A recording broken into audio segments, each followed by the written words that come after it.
Te tau hoko taipe ki e rea taldari, e whakakoatu ia, e he tokoni tare kita, ai taumamata.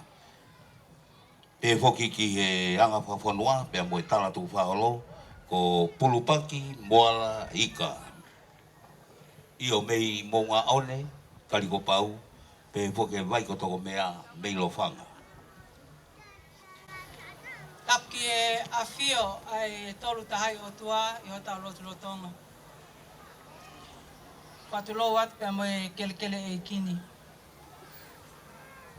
Whatapki he whawhi whalanglangi o e polokalama, whakakalauni o e wike hapai masani. Pego wike takumamata o e tau awhi taha walu. E pale mia o tonga o na Paul Samuela Aglis Pohiwa. Patapu ki a lot i hangana, ka mai hau eiki o e whonua. Patapu at ki e wana e o tu hapai. Pea pehe ke kau minista, o kabineti, o kunau i he wahe whonuan.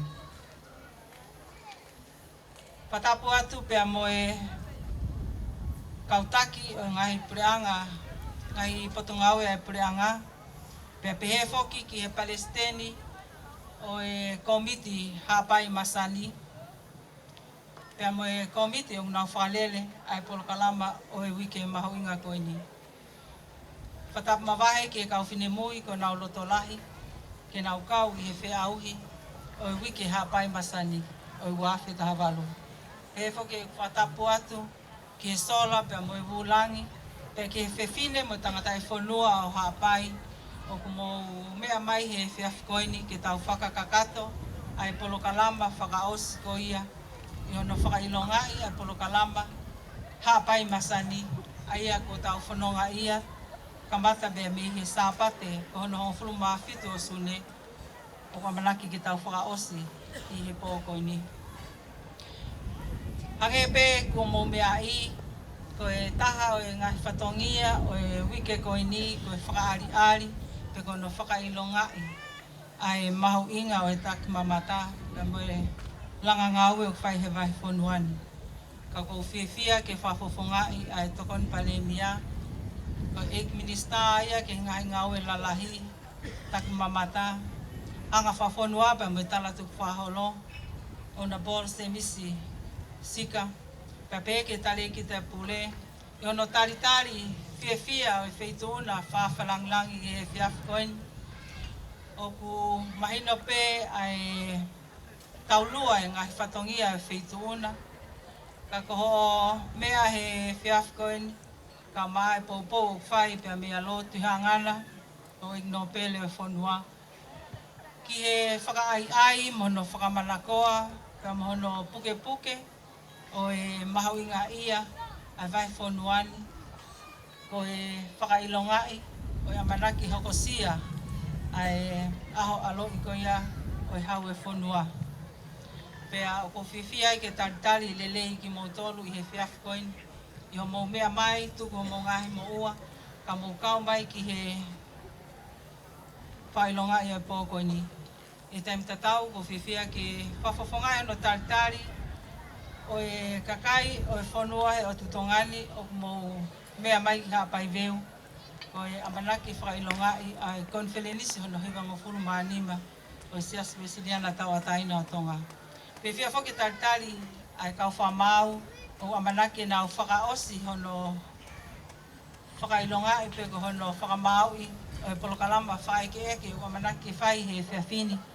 Peko hono kakato ia o ngahi auhi na e whakahoko talu pe me he aho hongo fulu maa fitu ko ia sune. Pao mai ki he whiafkoini. Ko ia ko whiwhia ke taritari ki motolo, ka mo e tala monu atu, ki he amanaki whakakakato, he kauwhine mui ko ia e toko wha, ai whatongia ma mawha o e whiafkoini. Pea ko tala monu atu, pea mo e ofalahi atu, lewa e whahohaa, kautatau atu. Wa te whamalo ki he tokondare ki ta koia, o e takmamata ki a pulupaki, moa laika pea mo e rea taldari koia, o e poni. pe o ko le atu ni ke kau file mo i ko ni o ku lau vei pa ka ko e po fa o si ni pe te tau puri ia e to ta ko ia tene hoko mis ha pa i wa fe ta wa lo ke buka ta ke to e me atu ai fa flangi pe mo e matanga ki mo tolu ki mo pe tau ma vai ko ia i he pini ko ia ko le ke kau pini moi lo to ngai te u fa fe lo ke atu ai kau fa mau ko ia o e pini ai a ko kau fa mau ko dokta neta tua bresko tau pa to fua ko e matao i he malai ko ia a takai feli wa ko e a pe mo ngahi fatamaki fa natula io ta to lahi ni ngau e i tongani a watu ki tua preanga pe a be foki ki he pasifiki ko e fa mau hono wa ko iskelioko ko e tokontale kita i e pot ngau e ako pe mo e fa mau hono tolu ko utula mataki tonga ai ko pura ko ya ko nga malunga o hapai ai a ko ka fa mau ka to ko ni ko ka hapai ko to ne tatua preskoti ko lava mai me e kario pau mo nga one pe foki ki he mako freunga ki ha ano ta kai fala ki tongoleleka mo e fumaka maka ko lobua pe foki ki iskeri oko ko e tokon tale ki trai e pengawe ako ai ako ne lava mai me tungoa pe mo e otu lulunga pe foki ki e mako freunga pe mo e fama ontolo utula mataki tonga ko pure ko ya ko nga malunga tonga ko ne lava mai me maka hili taha me fotua pe mo e maka i be ko freunga ka fama ka to ko ni ka to me ha ano ko e kau ko yung atita re wa fapila ai yung atita ko Swane Vili ai ponga ya ko pe mo Luisa Finepolo me he Western Union pe ko e sea ka fa mau ko e to ke ta pule e fa magni ui to ke ta te vita vasiwola kadaki ka mo pasu si mai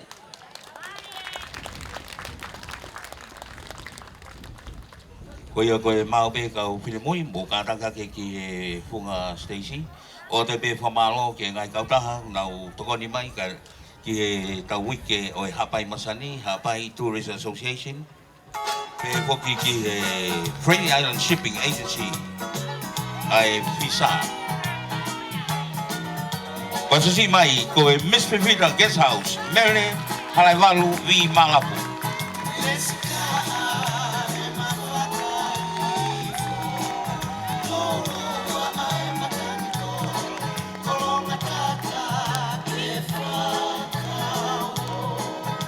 ko mele halai valu vi malapu niwa fo o to mamao sabata ewa vai ko niwa paniu to wa me no to tabu tungua o ua matuku ha ano wakakai ka vai to lereka mangai hapai ko ifika wa ko Miss Evelyn's Guest House Evelyn to Guest House Martina Maria Ivetinga kai tapu me he otomomoa kolongatata loto na vea Afriko Evelyn Whanganonu Tolereka mo pai tua.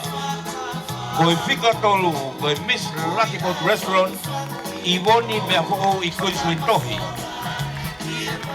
Me ye vai ko toko mea Tolereka kolongatata ha pai puripe niu toa pangai na vea me mo Whanganonu me mo fika fa ko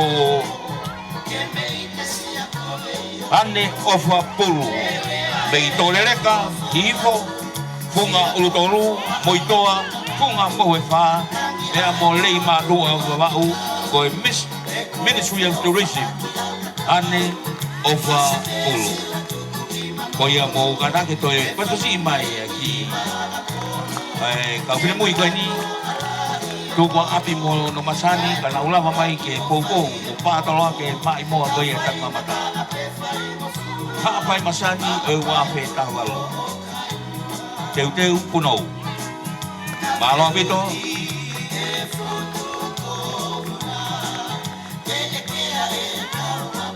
oda be famalo ki to ko ni mai ke tau hapai masani ke adilo stoa ko e sia sa bito ko ka sanitarium Magic Signs, Paula Moi Moi, Vivita Guest House, Emma Loni Turas Guest House, Lucky Boat Restaurant, Hapai Delight Cafe, Bea Moe Lindsay Guest House, I Hapai Delight Cafe, Moe Api ko lata I Hapai.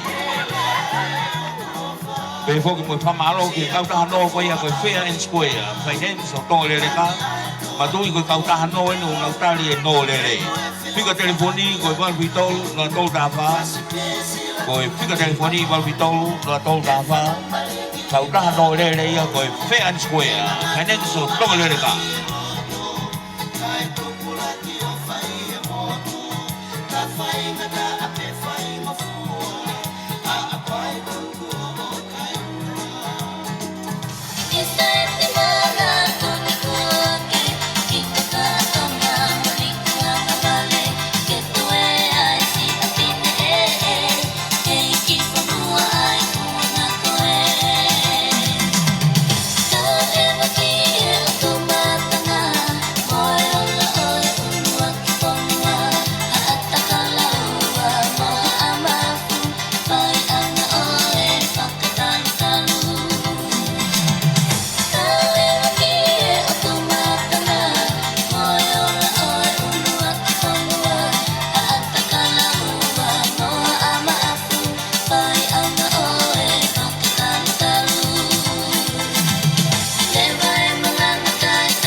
Malo ini ke fine matu ambil tahi, malo ambil itu, tahu apa tu ke tahu. Kau hiba kau ya, nena wikun lah, si hiba kau ya hapai besani, oi wafe tavalu, kau hiba ya kau ya, ogilo kau kelapu fele toa, behe hapai high school, oku taki maya ye faya kau tutuku kau fo falelea, kau ni wa ki Whare rea ia ko wata hui, bea moe kau whai ako, bea moe kau poupou koeni. Ai kau hiwa, ai kalapu where toa. Hapai High School.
Palo koi kawi baya koi ikut nai oi ciwi ba koi oi hapai masani wa tawalu koi kelapu fere to mehe hapai haisu ai koi hiwa foki koi ngai mai mo ko toa ai kuni feina tonga ni to fa mla kula kun salote pe koi na ne mo me mai be ya iono hiwa ia tu koe e kau hiwa e kalapu fere ai toa. Koe i e taimini lo tonga e tantari koe e kau pepine pe a mo i o teu koe ki e tari o e ngai wheu i. Ai a koe wheu i ki eni ai a tene hanga o tāla i ko hai ki pepine koe tene hoko koe misa apai o e wafe tāwalu.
ki he tau interview ko ia o e kau whenimui pe a koutu i pe o mau e kau whamau pe poki ki he sea pe a mo e matanga i he taimini and now the most daunting moment, the final question. Ko whikaulaki, ko rea tuheri, ka taki, hake o toi koe ha ai whika koia, a ho o wheu I koia, I he tau wheu koia, I he poni. Miss Fifita Guest House, Mere Halaiwalu, Vi Malapu.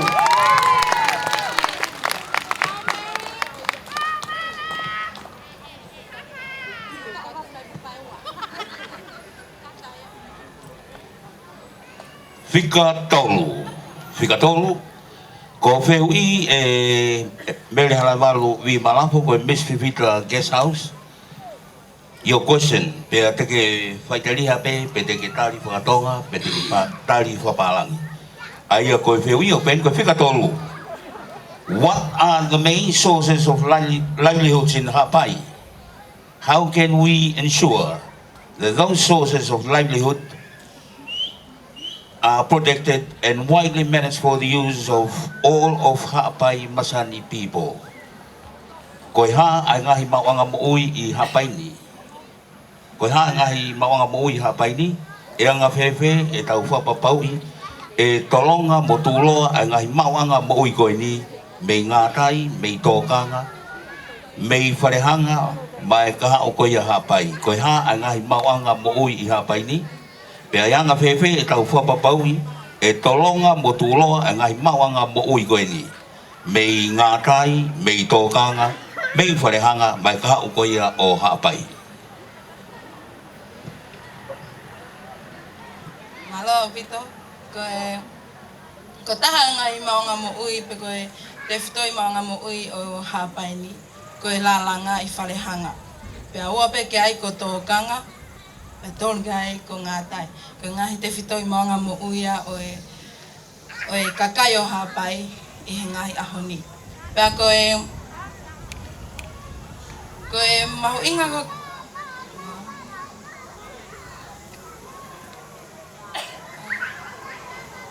e koe anga ko koe ono pai ke whatolonga ai ngai mawanga mui koe ni, ko au koe whai ako, pe aku te wuhanga o whaka ai e whanau, o kai koe peni pe e maua e mawanga mui. Ka kumalawa ke maua e manga mui I he lalanga, ka umaa e tūtai, mo tōkanga whoki. O kulawa pe ke maua I hutau ngai mawanga paanga. Pea ua pe ke ai ko hono to e whai ai ka kai whanua ke na hanga whakairi a loa kau ke tokoni ki hono whai o lalanga ke oa e lawa ke mōri atu ai ngahi a kau tu whanua ko ia o tonga. Maloa pito. Maloa pito. Toi pasasi mai, Miss Fifita Guest House, Mere Halaiwalu, Vi Malapu.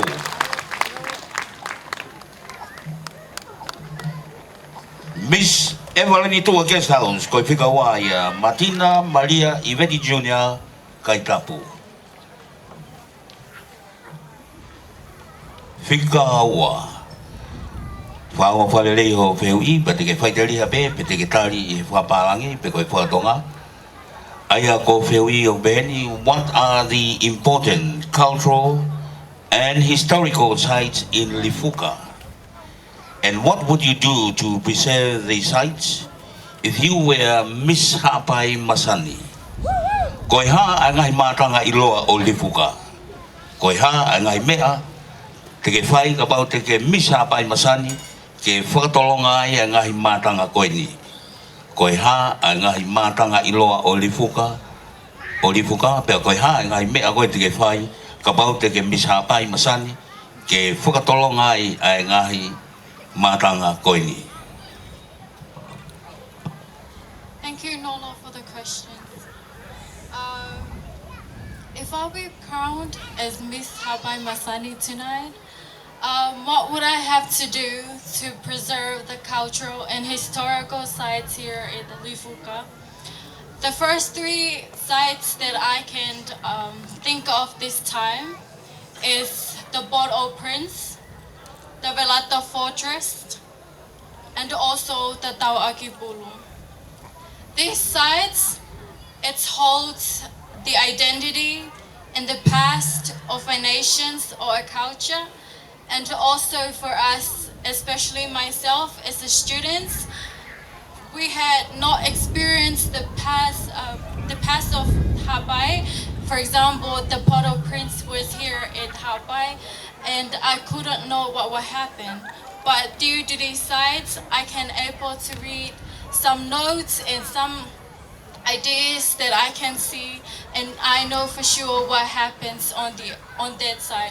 So the importance of these historical and cultural sites here in Lifuka, I think it's hold the past, the identity, and also some few history, not only for us generations nowadays, but it was from the past, today, and also for the future generations.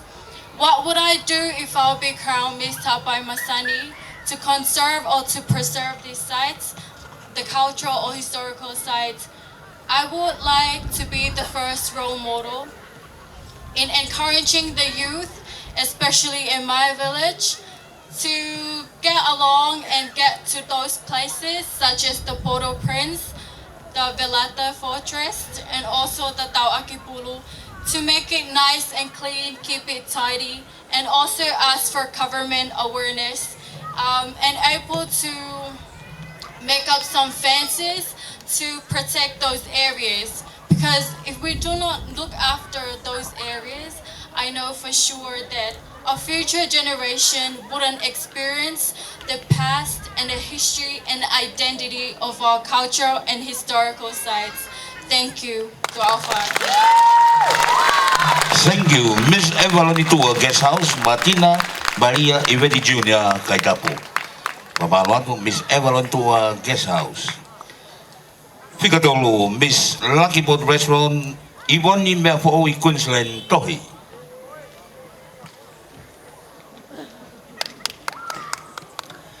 Number 1, Fika Uluwaki.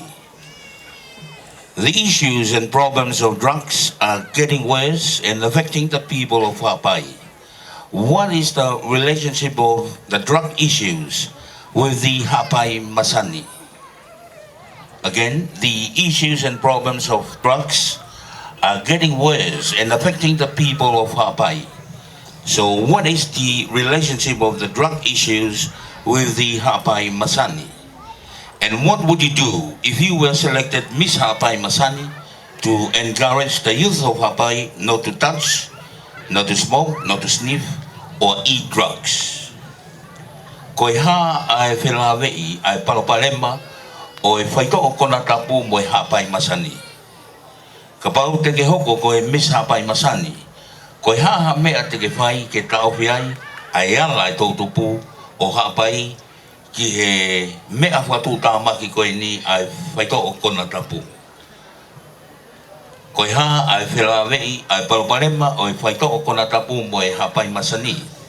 Pea ka pau te ke hoko koe Miss Hawaii Masani, koe ha mea te ke whai ke tauwhi ai ala koe ai tau tupu Hawaii ke mea whatu tāmaki koe ni ai whaito o kona tapu. Malo apito. Kaya ki mua ke tale whehui, tuku pe ke u lawe ke uhinga o Hawaii Masani. Koe Hawaii Masani, o kai ke uhinga pe ko hakolo, pe ko atakai o kumaa. Ka o ku uhinga ia ki Hawaii o mo ui whakalistiane, o mo ui lotu pe tui o tua.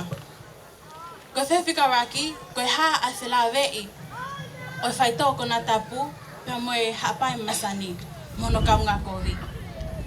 Ko toko taha o ku ne maua e whaito ko na tapu, o ku ikai ko Hawaii Masani a, pe ku ikai ko hawhafofonga ia o Hawaii Masani. O hange koe ha, o mo ui kai haa, o mo ui loi, o mo ui holi. Ko ngahi mo ui ia, o hatoko taha o kai ko hawhafofonga o Hawaii Masani. Pe ko ngā welewa te whai, ke whasisi, pe ta ofi, Ai mau fai tō kona tapu ke tō utupu. Uruaki, te hoko pe au, ko tāsi pinga whika uruaki. E kai te mau fai tō kona tapu, pa te hoko, ko ha role model ki he whahinga, pa mo tō utupu, o kona mo ua, he mau fai tō kona tapu.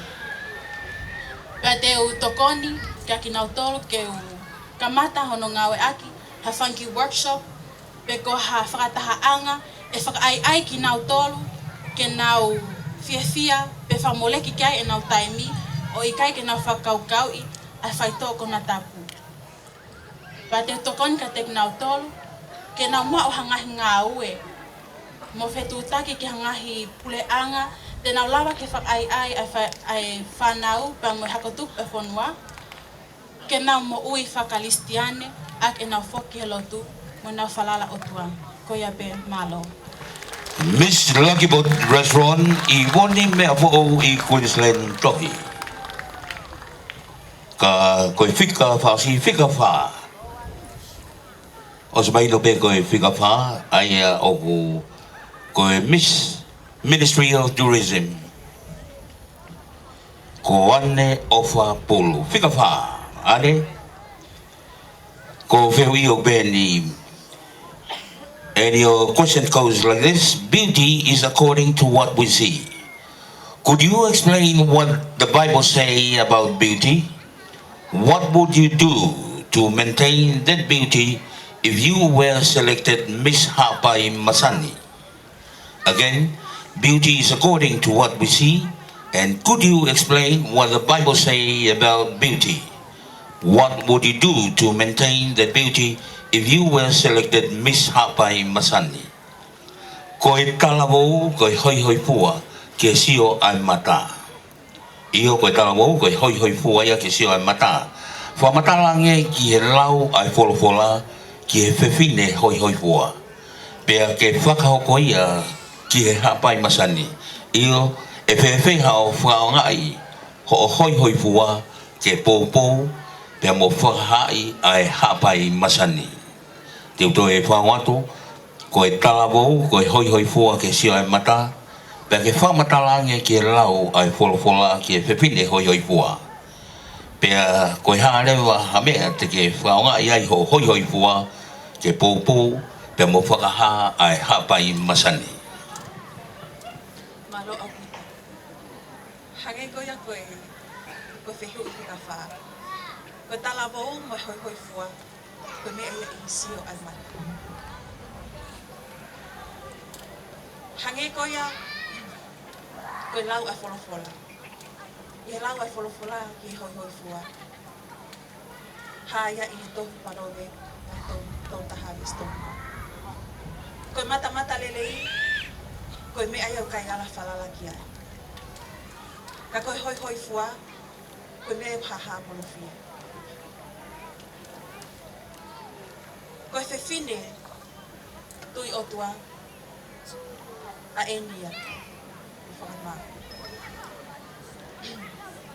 Koe lau ia a wholofola.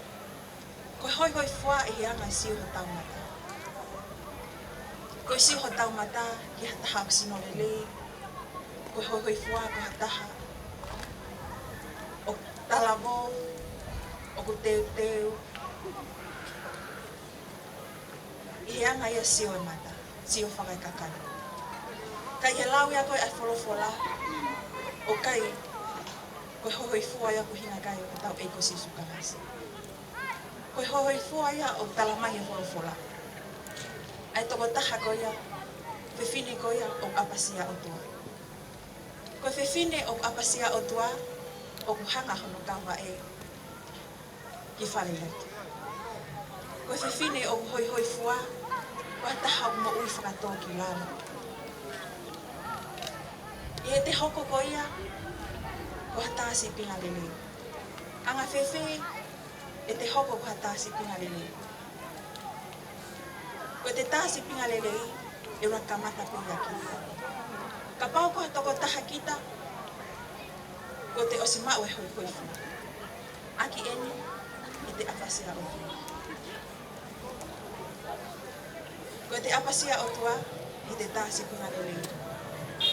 raki kangata ya kita. O pau, ke te apasia au tu. Koe hoi fua, ke te tāsi pinga lele. Tāsi pinga lele, aki eni. Ke te mo ui whaka apa-apa i aku ki hongo mātu. I he siasi o i kai koe whānuru. I he siasi kai uma a e whonua. Ta tau ai pepo o whē hapoto teke i ai. Ki e mao, ki ke whakaha i aku, koe ta ahine hoi hoi fua taha. Aki eni. Ho o lava, o koe koe hoi hoi fua, ke ke nofo pē, nofo whale pē, kai ke te whai hanu. E te hoi hoi fua, o te tuhifo kita ke te mao lau. Ke te whai e ngā ue le nei. Whai ha ngā ue, e ako sope mai ai e kakai pe ati kita. Whai e kita e ngā ue, e mahino koe le lei e hasino atu mai ati kita. I he fua mai koe ofa, fua mai koe whaakata. Fua mai koe anga moko moko. Kai ngatai. Tau mo ui whakatonga, ai whae ka bikong. Pia mahalo, koe ni toki hasino atu mai te kita, ai to onga mo ui koe ni.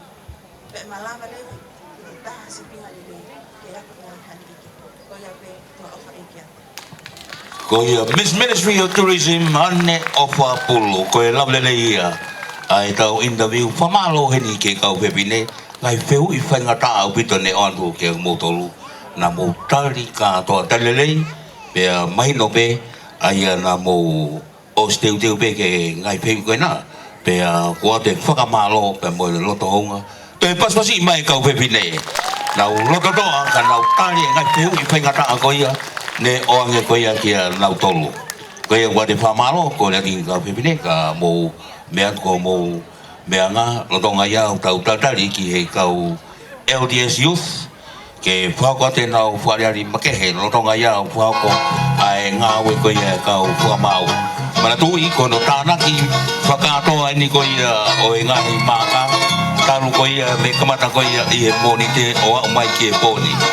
Ai interview pe e poke pe poki pe mo e ai ko Mr. Olunga o wafe Tavalu hapai masani pe poki ke Miss hapai ko ka launi I he pore Olunga Junior.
I'm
Malobito ko te whamalo ki e whareari koi o whawatu e asi whakalua haralewa.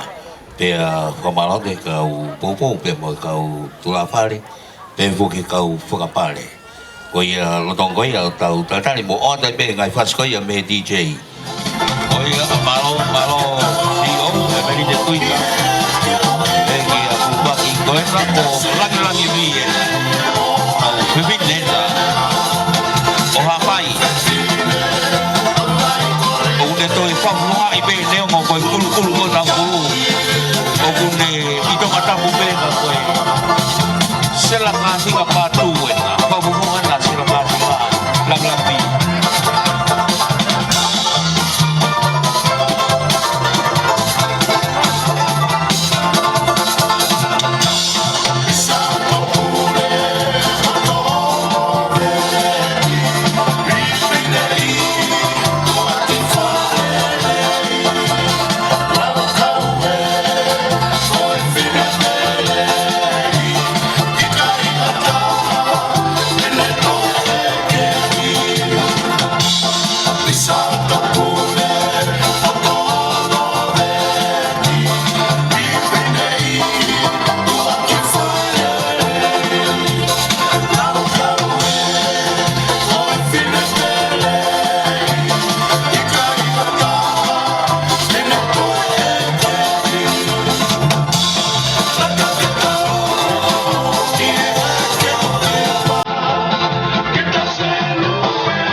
o poni pe angari ko mau mari mai LDS banga youth po to pas masi mai ko hapai LDS banga youth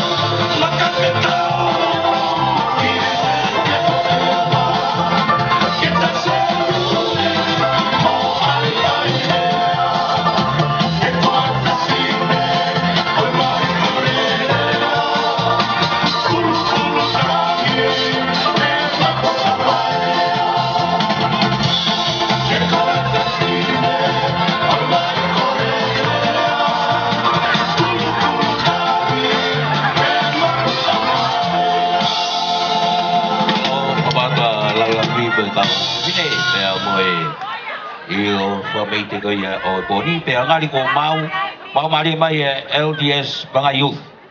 Pōtoa. Paswasi mai koe hapai LDS Banga Youth.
LDS Banga Youth pa mo e ngai whamei te be o e whiapini o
Io hake be ko ia ne ora nai o ku fa o tua mau pe ai tatali. O ia ko ne fa wa nai ka ko ni ta wa mai ki kai mi ko ia ta tatali ki ai ta ko le to ni ki he ke lo tu yang ana ki ka ta ki he funga station ka ta ki ka ngawe ke ke fuaki ai tau pare ko ia tau fe au ko ia o misa pai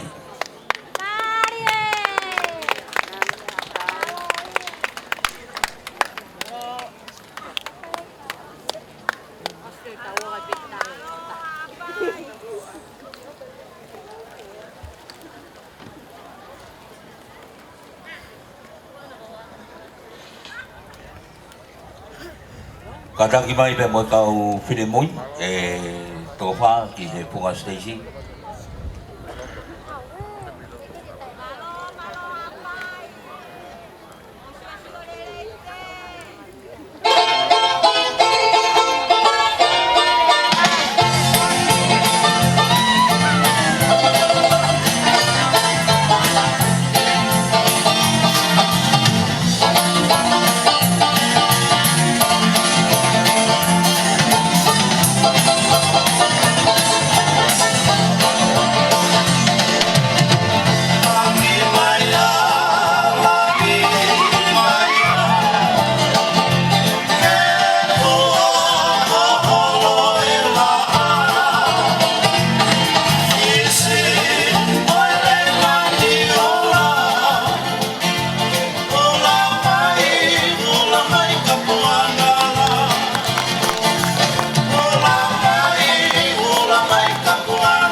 sai malo bito ai i e taimini te tau hoko atu te tau kamata mai foke tau polklama na ia ia ngai fe au hi hage ko e fe au italeni ti ko fe au italonga pe foki ki he te unga ko ia ki he matatai ko ia e ui atu ai ola ko ia pe tau tok hoko atu ki he mista olunga pe mo e mis hapai ai ko e fe au hi taleni ti Lei kuna ia Miss Vivida Guest House. Bele halai walu vi malap.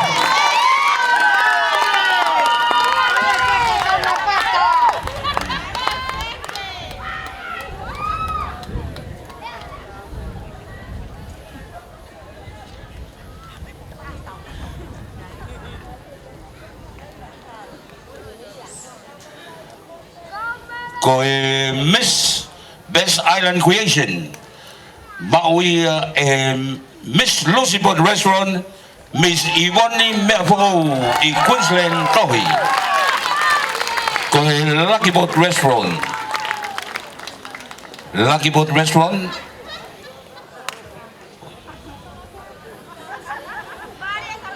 Ko fe au ko ia sarong be mo swimwear competition.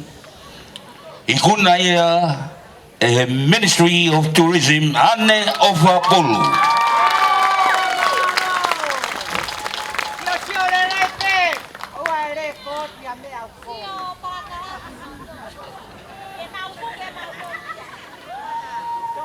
Ko Island Creation.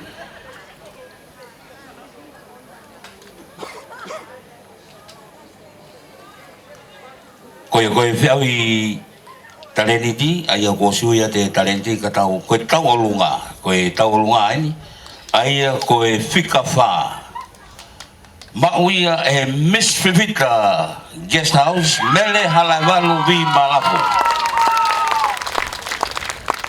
ko tolu Miss Evaloni Tua Guest House Martina Maria Iveti Kaitapu ko ua ko Miss Lucky Boat Restaurant Ivone Merfo i Queensland Tohi.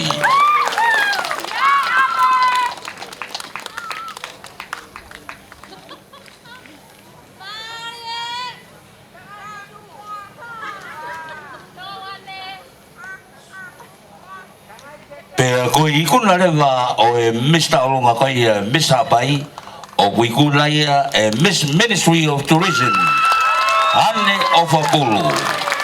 Aira kono pale ko panga e ni mangeau. Te mono kalauni ko e fuakeni e Teresia Afeaki Tonga pe mo Tonga Sisters o Hawaii aia ko e nau me o fa manatu o e nau tata eiki aia ne fai manawa i he ngahi wheau i koe a wike hei lala pe a o mai ki he wheau i koe misapai aia o ko Williami i Afeaki ka wai pepea mo Teresia Afeaki pe foki ki he hoa Williami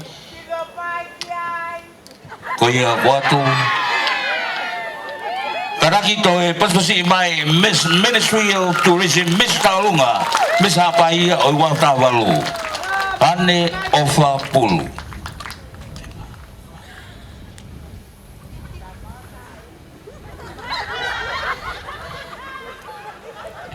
te tau hoka to lewa ki he mea koe au tau tatari ki ai koe i he whiawhini aia koe Miss Hapai o i wafe tawalu koe whika wha Miss Fifita Guest House Bele halai walu vi malafu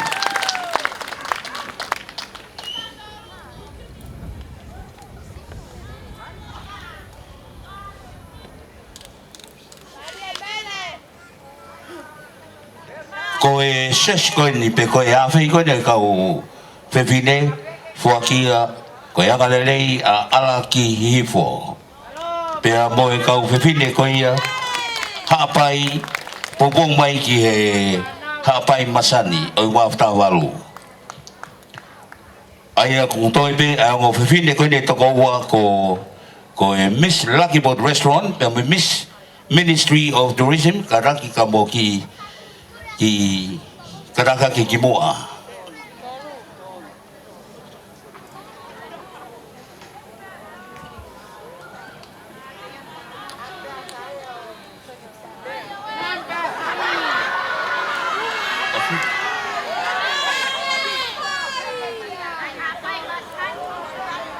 ino kadang ki tatari be ke foto be tau tatari ko e fika tolu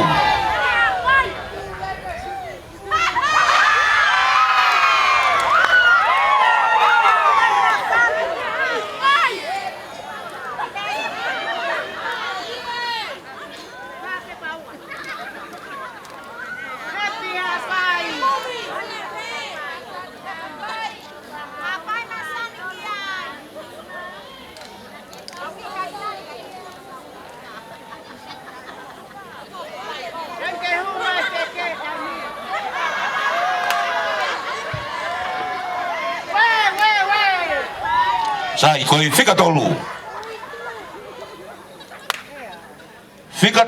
o ku ikuna ia e Miss Evaloni Tua Guest House Martina Maria Iveti Kaitapo koe a kataki a ngo whiwhine koe noktoi koe Miss Lucky Boat Restaurant da mai Ministry of Tourism kataka ki moa toko ua koe ni ke mahino ko hai a ki moa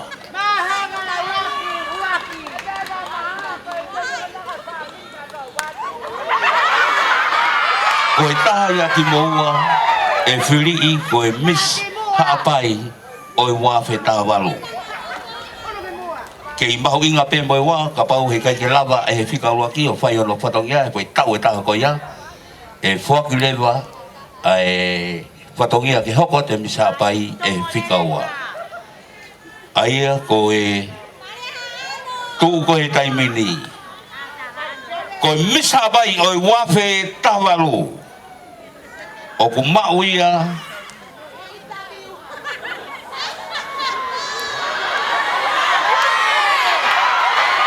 o ia sai pe ke tatari pe ku o ku pepe tatari ke ta wau ke mo menit fasi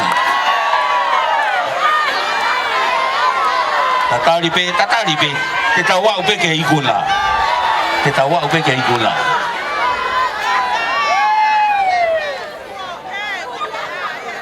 Koe interview. Koe interview. Koe fika wha.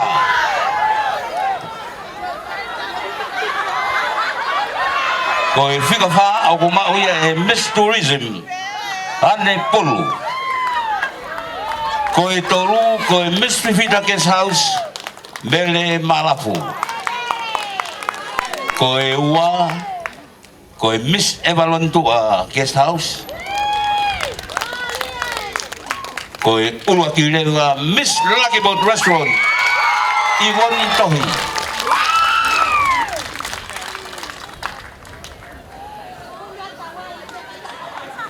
Ko hai ia ki naua e ikuna. Koe Miss Lucky Boat Restaurant. Pe koe Miss Ministry of Tourism.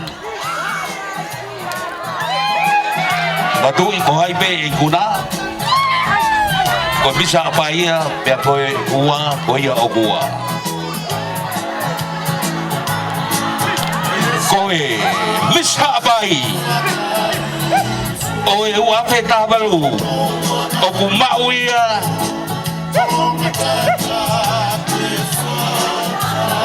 Miss Lucky Boat Restaurant. Iwoni bepo i Queensland noi be koe ua rema. Koe Miss Ministry of Tourism. Ane ofa pulu.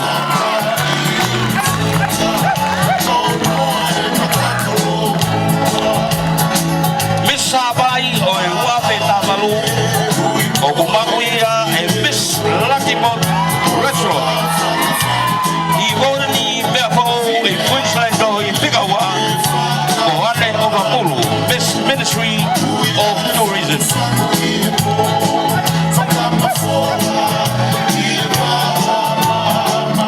Kalau ni me ofa Teresia afiak tonga. Pangabanatu beriapi afiak.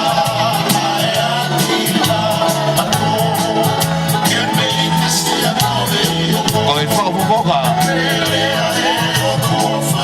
ki wharearea me oto hapai e katahia tau tangata MC o mokoa koe wike hei langa mea koe wike koe a hapai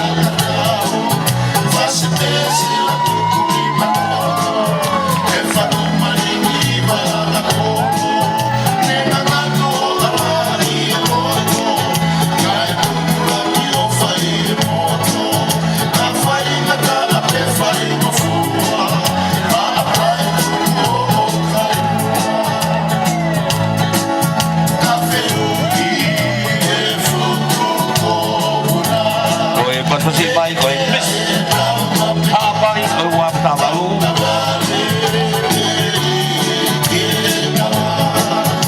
Oh ya tanalo ke madanga. Apala lagi bermadanga. Miss Hapai wap tabalu. Miss Lucky Boat Restaurant. Iwoni bepo di Queensland tohi. Koe wa koe Miss Ministry of Tourism. Ane ofa polu.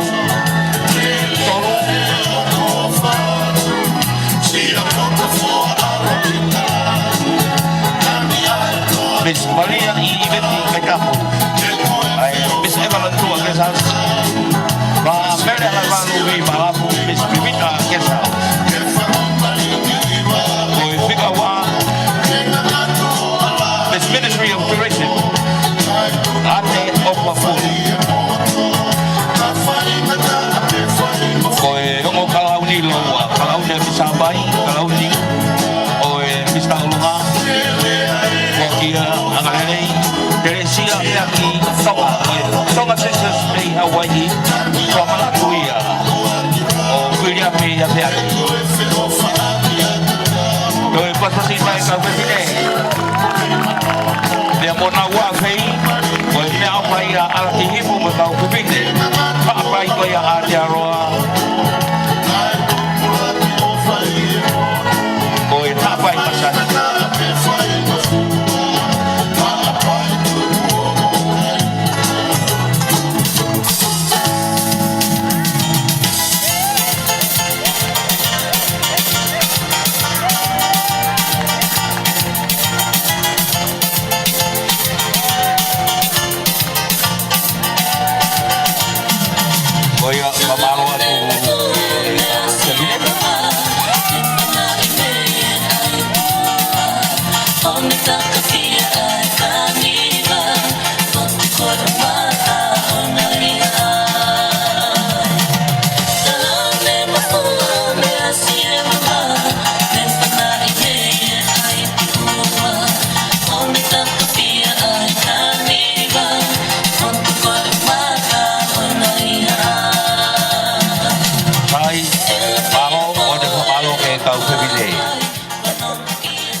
Kadang kamu tu peai, mau peai, kadang kau kepini. Reva malo, ayah fau kau tu ya kare kita o potngau tak mamata fau kau tu ya Emeline Twitter.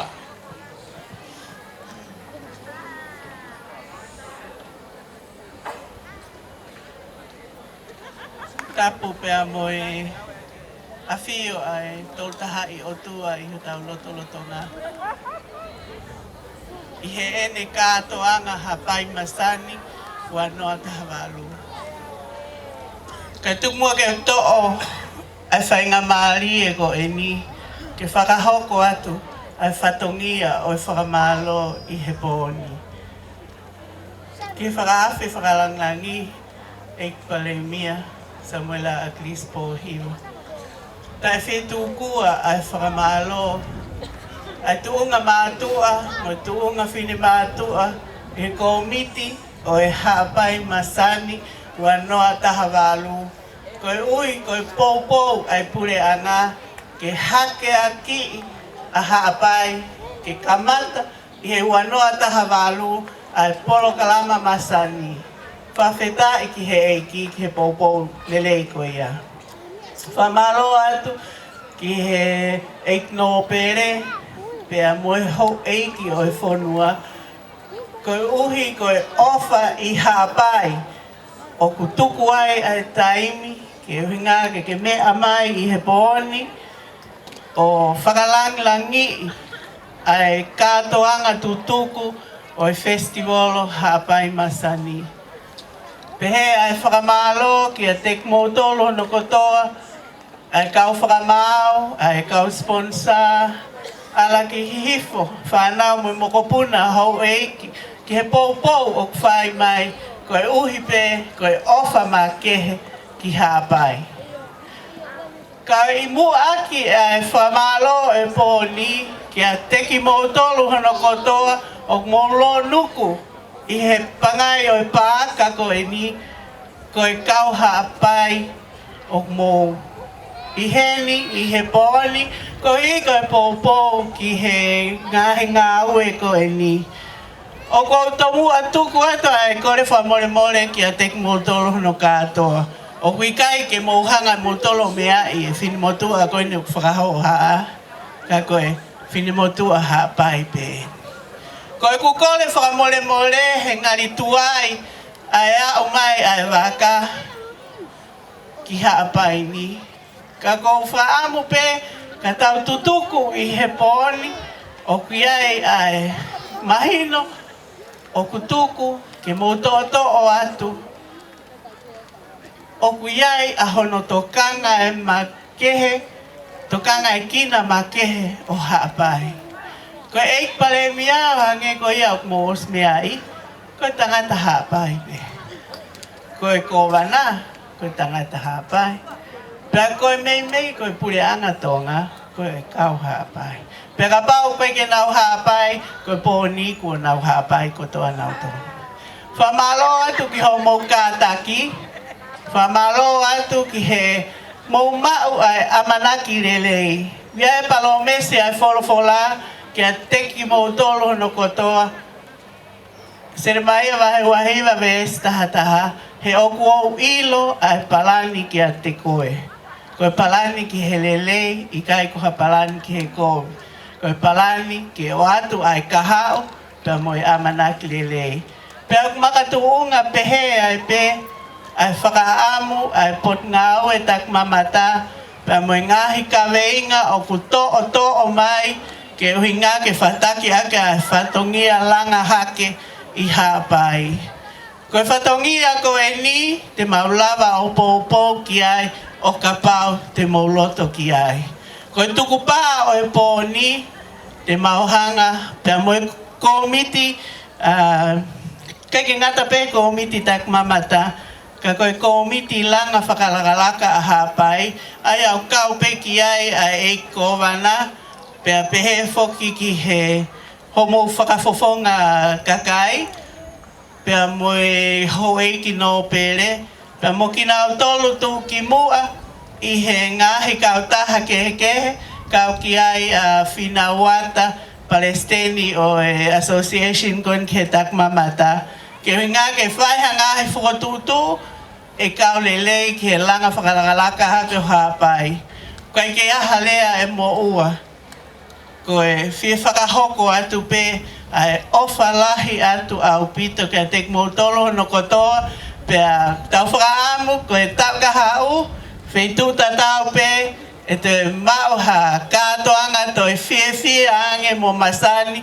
i he tau ka hoko mai whamalo foki ke ki kau fefine ko e ni ai ni ko e na nau hanga o whakahoko ai katoanga lele mo whakafoofa o e tau ko e ni ofa ke tāpo kina ki motol e otua pia mo e whangahi whatongia ke tau ko e ni amanaki mai lewa malanga ka tatau atu.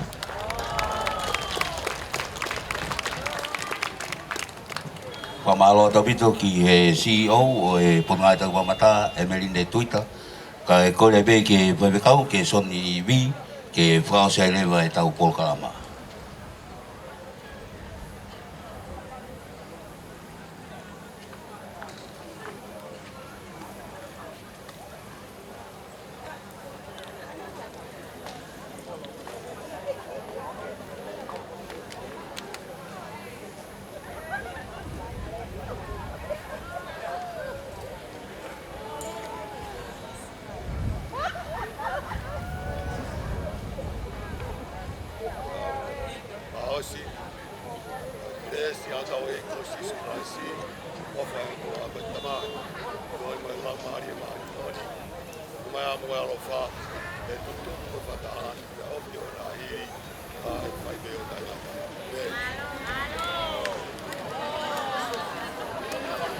Pamalot ke whewekau ke Sony V pia koe laulele ia e tau kātoanga ko ia o e hapai masani i he pōni whamalot oi pe ki he e paremia o tonga mea mai ke kau ia no whanaki e kātoanga koe hapai masani me poki ki he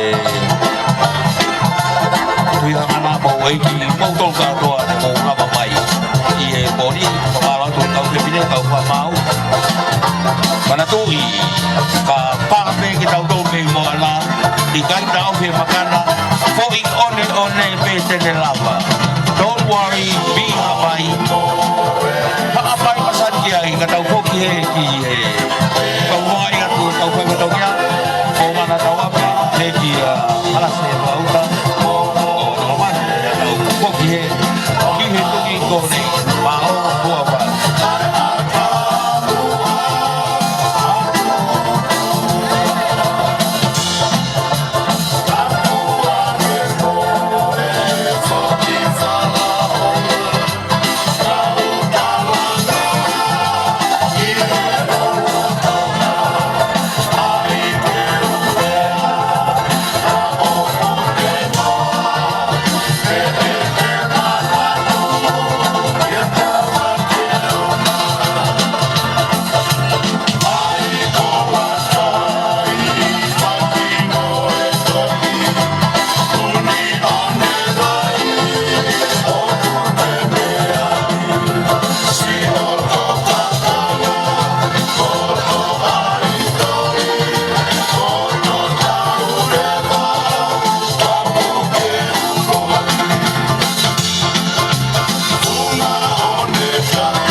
Fuafua, Wolosieni, or Missa by Watavalu, or Paremia Tonga.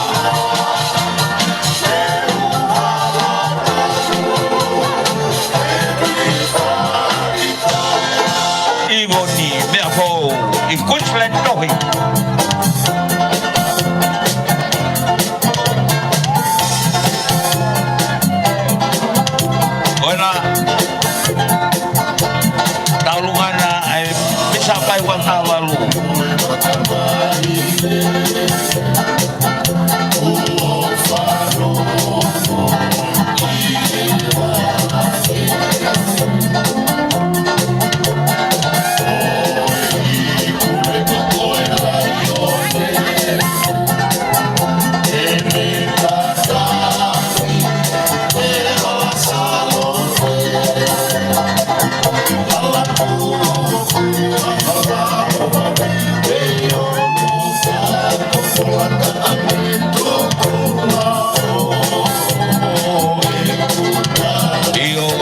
Sampai waktu lalu.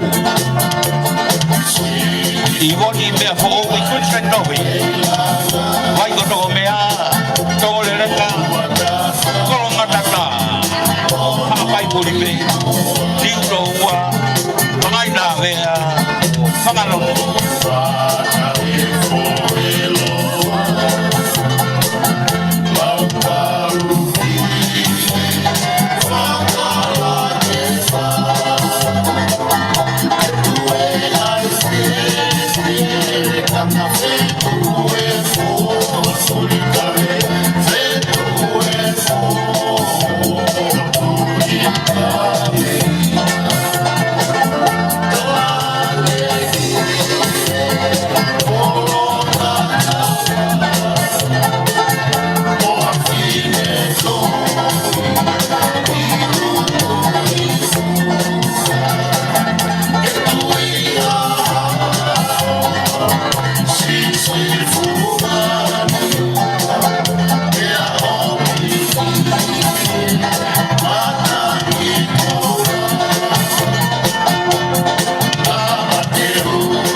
Aku mahu ke potensi poket ke bae ko ya bisa baik.